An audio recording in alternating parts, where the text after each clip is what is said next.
कोई कुछ भी कहे, बस अपने आप को शांत रखो, क्योंकि सूरज कितना भी तेज क्यों ना हो, उससे समुद्र नहीं सूखता है। जहाँ आपकी कोई कीमत नहीं है वहाँ पर रुकना अनुचित है, चाहे वो किसी का घर हो या फिर वो किसी का मन हो। जब कोई हाथ और साथ दोनों ही छोड़ देता है, तब कुदरत कोई ना कोई उंगली पकड़ने वाला भेज देता है, और उन्हीं का नाम कान्हा है। जो मन को नियंत्रित नहीं करते हैं, उनके लिए वह शत्रु के समान कार्य करता है। हे अर्जुन, व्यक्ति जो चाहे बन सकता है, यदि वह विश्वास के साथ इच्छित वस्तु पर लगातार अपना ध्यान, अपना मन लगाता रहे। सिर्फ दुनिया के सामने जीतने वाला ही विजेता नहीं होता, बल्कि किन रिश्तों के सामने कब और कहाँ पर हारना है, यह जानने वाला भी विजेता होता है। जो लोग बुद्धि को छोड़कर भावनाओं में बह जाते हैं, उन्हें हर कोई मूर्ख बना सकता है। वक्त से पहले मिली चीज़ें अपना मूल्य खो देती हैं, और वक्त के बाद मिली चीज़ें अपना महत्व खो देती हैं। मनुष्य को अपने कर्मों के संभावित परिणामों से प्राप्त होने वाली विजय या पराजय, लाभ या हानि, प्रसन्नता या दुख इत्यादि के बारे में सोचकर चिंता से ग्रसित नहीं होना चाहिए। आत्मा पुराने शरीर को वैसे ही छोड़ देती है जैसे मनुष्य पुराने कपड़ों को उतार कर नए कपड़े धारण कर लेता है। जैसे जल में तैरती नाव को तूफान उसे अपने लक्ष्य से दूर ले जाता है, ठीक वैसे ही इंद्रिय सुख मनुष्य को गलत रास्ते की ओर ले जाता है। आपका विश्वास एक पर्वत को भी खिसका सकता है, लेकिन आपके मन का संदेह दूसरा पर्वत भी खड़ा कर सकता है। हमारा खुद पर विश्वास होना बहुत ही जरूरी है, क्योंकि हम अपने रास्ते पर खुद चलते हैं। वक्त कभी भी एक जैसा नहीं रहता है। उन्हें रोना भी पड़ता है जो बेवजह है दूसरों को रुलाते हैं। अपनी इच्छा शक्ति के माध्यम से अपने आप को नई आकृति प्रदान करें। कभी भी स्वयं को अपनी आत्म इच्छा से दूर न रखें, क्योंकि ऐसा नहीं करना चाहिए। अपनी पीड़ा के लिए संसार को दोष मत दीजिए। अपने मन को समझाओ, तुम्हारे मन का परिवर्तन ही तुम्हारे दुखों का अंत है। खुद को कमज़ोर कभी नहीं समझना चाहिए। अगर आप गिरते हो तो उठने का प्रयास करो, लड़ो, पूरी निष्ठा से अपना कर्तव्य कर्म निभाओ, बाकी सब मुझ पर छोड़ दो। हो सकता है हर दिन अच्छा ना हो, लेकिन हर दिन में कुछ अच्छा जरूर होता है। धैर्य रखिए। कभी कभी आपको जीवन में सबसे अच्छा पाने के लिए सबसे बुरे दौर से गुजरना पड़ता है। रोना बंद करो और अपनी तकलीफ़ों से खुद को लड़ना सिखाओ, क्योंकि साथ देने वाले भी शमशान से आगे नहीं जाते। समय जब न्याय करता है तब गवाहों की आवश्यकता नहीं पड़ती है। एक उपहार तभी असली और पवित्र है जब वह हृदय से किसी सही व्यक्ति को सही समय और सही जगह पर दिया जाए, और जब गिफ्ट देने वाला व्यक्ति के दिल में उस गिफ्ट के बदले कुछ पाने की उम्मीद न रखे।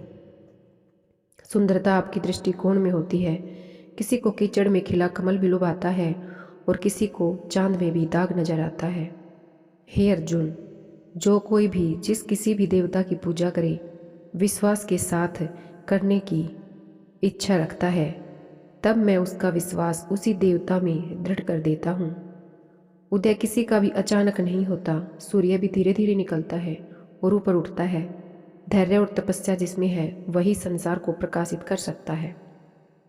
हे अर्जुन, स्वर्ग प्राप्त करने और वहाँ कई वर्षों तक वास करने के पश्चात एक असफल योगी का पुण्य है एक पवित्र और समृद्ध कुटुंब में जन्म होता है। जो व्यक्ति अपने समान सर्वत्र सम देखता है, चाहे वह सुख हो दुख हो, वह परम योगी माना जाता है। प्रेम हो या प्रार्थना, ये तो मालूम नहीं, पर जो आपसे है किसी और से नहीं। अहंकार और संस्कार में फर्क है। अहंकार दूसरों को झुकाकर होता है, संस्कार स्वयं झुककर खुश होता है। सेवा सबकी करो, मगर आशा किसी से मत रखो, क्योंकि सेवा का सही मूल्य ईश्वर ही दे सकते हैं। जब सत्य की असत्य से लड़ाई होगी तो सत्य अकेला खड़ा होगा, और असत्य की फौज लंबी होगी, क्योंकि असत्य के पीछे मूर्खों का झुंड भी होगा। अकेले रहना तुम्हें यह भी सिखाता है कि वास्तव में तुम्हारे पास स्वयं के अलावा और कुछ भी नहीं। जब परिवार के सदस्य अप्रिय लगने लगे और पराये अपने लगे तो समझ लीजिए विनाश का समय आरंभ होना शुरू हो गया है। क्रोध आने पर चिल्लाने के लिए ताकत नहीं चाहिए, मगर क्रोध आने पर चुप रहने के लिए खूब ताकत चाहिए होती है। जो आपका है वो आपको मिलकर ही रहेगा, फिर चाहे उसे छीनने के लिए पूरी कायनात एक हो जाए। दो प्रकार के व्यक्ति इस संसार में स्वर्ग से भी ऊपर स्थित होते हैं। एक वो जो शक्तिशाली होकर विस्मय कर देते हैं और दूसरे वो जो दरिद्र होकर भी कुछ दान करते हैं। प्रेम शरीर या सुंदरता को देखकर नहीं होता है, प्रेम हृदय से होता है। जहाँ दो हृदय मिल जाएं वही प्रेम जन्म लेता है। किसी भी व्यक्ति को अच्छे से जाने बिना दूसरों की बातें सुनकर उसके प्रति कोई धारणा बना लेना मूर्खता होती है। अगर साफ नीयत से मांगा जाए तो ईश्वर नसीब से बढ़कर देते हैं। एक नई शुरुआत हमारा इंतजार कर रही होती है।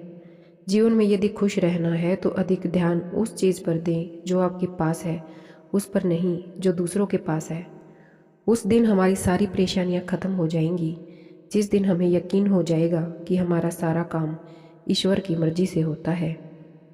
विपत्ति में धैर्य, वैभव में दया और संकट में सहनशीलता ही श्रेष्ठ व्यक्तियों के लक्षण होते हैं। जो व्यक्ति स्पष्ट और सीधी बात करता है उसकी वाणी कठोर जरूर होती है, लेकिन वह कभी किसी के साथ छल नहीं करता है। जो अच्छा लगे उसे ग्रहण करो, जो बुरा लगे उसका त्याग करो, फिर चाहे वह विचार हो या कर्म हो या फिर वह मनुष्य ही क्यों ना हो। बुराई बड़ी हो या छोटी हमेशा विनाश का कारण बनती है, क्योंकि नाव में छेद छोटा हो या बड़ा नाव को डुबो ही देता है। परिवार और समाज दोनों ही बर्बाद होने लगते हैं जब समझदार मौन और नासमझ बोलने लगते हैं। आप वापस नहीं जा सकते हैं और शुरुआत को नहीं बदल सकते हैं, लेकिन आप जहाँ हैं वहीं से शुरू कर सकते हैं और अंत को अवश्य बदल सकते हैं। जब उम्मीदें टूटने लगे और कोई आपकी साथ ना दे, तब कोई रास्ता ना दिखाई दे, एक बार भगवत गीता की शरण जरूर ले लेना। जय श्री कृष्ण।